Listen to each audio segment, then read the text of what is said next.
نبی علیه الصلاة والسلام صحابه ورته وایي الا اخبرکم باهل النار، زه تاسو ته جهنمیان نه در وښیم؟ صحابه خو دومره مینهوال وه، هغوی ما په دې شي پسې ګرځېدل چې موږ څنګه د جهنم نه ځان وژغورو. دوی ورته وایي بلا یا رسول الله، ولې نه راشئ ته خو راوښئ څوک دی؟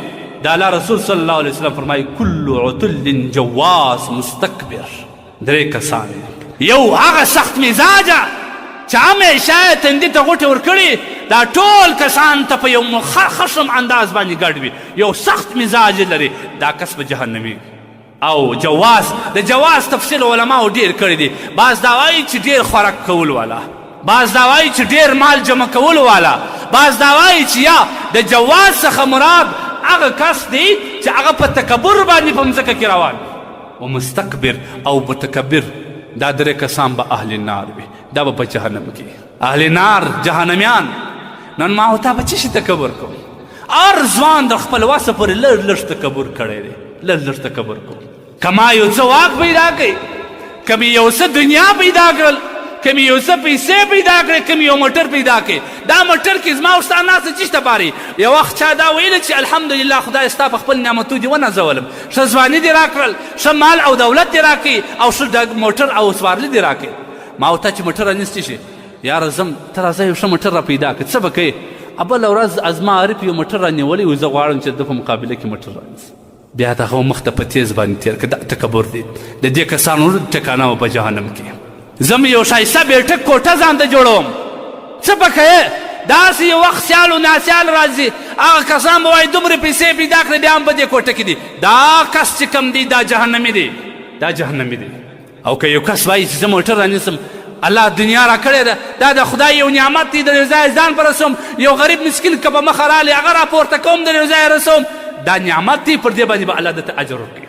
که یو سړی وایي کوټه جوړوم، پیسې په مصرفوم دپاره د دې سبا یو مسافر راځي، سبا یو غریب و مسکین راځي، سبا مې یو قریب راځي د قرابت دپاره، د وسیله رحمي دپاره به دا زما د ناستې ځای دی ته به یې ګوله ډوډۍ ورکوم، دا ثواب دی، پر دې باندې الله اجر ورکوي. انما الاعمال بالنیات، هر عمل دی پر نیت باندې دی. د تکبر نیت پکښې یو اهل نار یې، جهنمي سولې، دا الله فیصله ده، زه نه وایم که نه. او که دې ښه نیت کې وکړي، ښه نیت کې دې کې وکړي، ولو که دې ښایسته جوړه کړل، ولو که دې زیبا جوړه کړل، ښه پیسې دې په مصرف کړې، خو نیت دې سم دي که لس وارې خلک ته ماشاءالله څنګه ښه کوټه جوړ کړې ده، الله تبارک وتعالی تا ته پر خپل نیت باندې اجر ورکوي. نیتونه صفا کړي، ځوانانو نیتونه صفا کړي، نیتونه صفا کړي د خدای دپاره. ابو هریره رضی الله تعالی عنه روایت دی، نبی علیه الصلاة والسلام فرمایي ثلاث، دا عجبه روایت دی، دا چې زه کله کله وارم په خدای بیخي سخت پریشان اسم، ډېر سخت پریشان کن روایت دی. حضرت ابو هریره رضی الله عنه فرمایي وایي نبی علیه الصلاة والسلام فرمایي ثلاث لا یکلمهم الله یوم القیامة ولا یزکیهم ولا ینظر الیهم ولهم عذاب علیم. الله الله الله اکبر. درې کسان دا دي چې الله به هېڅکله د دې کسان سره خبرې نه کوي، لا یکلمهم الله، د قیامت په ورځ به الله د دې کسان سره خبرې نه کوي. او څه وایي ولا یزکیهم، نه به د دې رهنمایي کوي د خیر و طرف ته الله پاک، ولا ینظر الیهم، نه به خدای دې کسانو ته د رحمت په نظر ګوري، ولهم عذاب علیم، د دې درو کسان لپاره خطرناک عذاب دی، خطرناک عذاب. کم بدبخته دی؟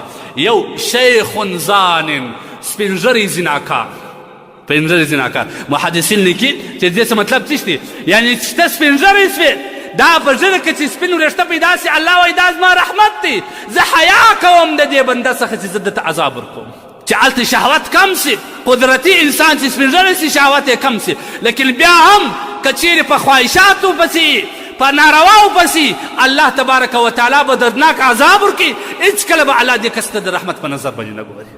او بل څوک دی؟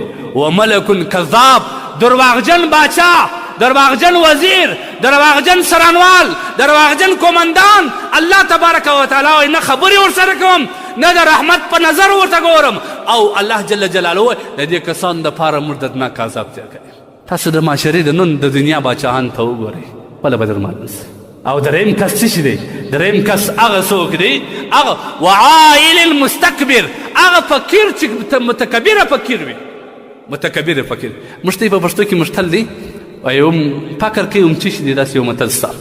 هغه د محدثین دې څه وایي؟ هغه متکبره فقیر چې اولادو ته هېڅ نه وي په کور کې، هېڅ هم نه نه خپله ځي خواري کاږي نه د خدای نه غواړي نه خپله خواري کاږي نه د خدای نه غواړي دغه کس هم الله تبارک وتعالی وایي زه نه د رحمت په نظر ورته ګورم او نه به الله تبارک وتعالی وایي هېڅکله به الله تبارک وتعالی وایي زه ده ته جنت نه ورکم او د ده دپاره به عذاب علیم درناک عذاب. اخري یو روایت دی دا یو ډېر درازه موضوع ده خو زه غواړم چې دا موضوع موږ تاسو په عمل کړو په څه شي باندې تکبر کوو. تاسو خالي مولانا اشرف علي تھانوي رحمه الله حکیم الامت دی د ټول امت غټ علم تیر سوی دی ډېر غټ مصنف تیر سوی دی. دا وایي د شپې به پر 3 بجې راکښېنستې دا د مسجد او د مدرسې تشناپونه به صفا کول کالي به بدل کړل تشناپونه به صفا کړل برته به ولمېدې بیا به په تهجد باندې ودرېدې. زموږ د اکابرین تواضع دا کوم دی وایي که چا څه تکبر کړي خالي دا وایي چې زما په نفس کې څه شی دی که دا د باندې راوځي بیا به خلک ما مجلس ته پرېږدي که نه زما په مثانه کې څه شی دی که دا د باندې راوځي زما کالي په ککڼ سي بیا به خلک ما مجلس ته پرېږدي. زه تکبر په څه شي وکړم که نه زه تکبر په څه شي باندې وکړم نن ما ورته ټول یېر دی خپل په نس کې دننه ګندګي مو یېره د تکبر کوه بل مسلمان ته په انسان په نظر باندې نه ګور. د الله رسول صلی الله علیه وسلم فرمایي حضرت عبدالله بن عمر رضی الله تعالی عنه او عبدالله بن عمر رضی الله عنه دا دواړه یو ځای روانو پر یو ځای سره ودرېدل. عبدالله بن عمر رضی الله تعالی عنه یو حدیث ورته ویلی وایي کله چې عبدالله بن عمر روان سو عبدالله بن عمر رضی الله عنه وژړل یو کس ورباندې رالی ورته ویل ما یبکیک یا ابا عبدالرحمن ای د عبدالرحمن پلاره ته څه شي ژړې ولې ژاړې څه شي دی څه پېښه ده. وایي ده ویل وایي دغه عمرو بن العاص رضی الله عنه ما ته اوس د نبي علیه الصلاه والسلام یو روایت راوته ویلی کوم وایي دا من کان فی قلبه مثقال حبة من خردل من کبر کبه الله لوجهه فی النار. الله اکبر. که د چا په زړه کې د یوه اژدن د دانې مطابق تکبر رالی غرور او کبر رالی الله جل جلاله بیا پړ مخې جهنم ته غورځي په دغه باندې ژاړم. نن زموږ معاشره وګوره تباه ده هر ځوان در خپل حده متکبر دی هر ځوان در خپل حده غرور کوو په څه باندې کوې ولې ابدي جهنم ځان ته لازمه یې تا ته 100 روپۍ الله درکړي دي خو نعمت یې شکر ادا کړه ته څومره تکبر کوې ته د چا سره چې سلام اچې یو لاس روغبړ کوې مخ دې ځینې راوړي لقمان حکیم و خپل بچي ته کم نصیحت کوي الله یې په قرآن کې رانقل کوي. د خدای دپاره تکبر مه کوئ. تکبر ډېر خطرناک شی دی تکبر ډېر آفت شی دی. دا تکبر په څو شیانو باندې کېږي بعض خلک یې په علم باندې کوي علما یو تکبر یې ځان ته یو رتبه ورکوي. آفت العلم علما لیکي الخیلا د علم آفت چې کوم دی هغه تکبر دی. که په کم عالم کې تکبر پیدا سو ولاړی تباه و برباد سي. بعضې په اولاد باندې کې زما خو نو دومرې اولاد یې زه خو عرضه کوم اولاد چې انما اموالکم و اولادکم فتنه دا ستاسو دپاره فتنه د ازمایش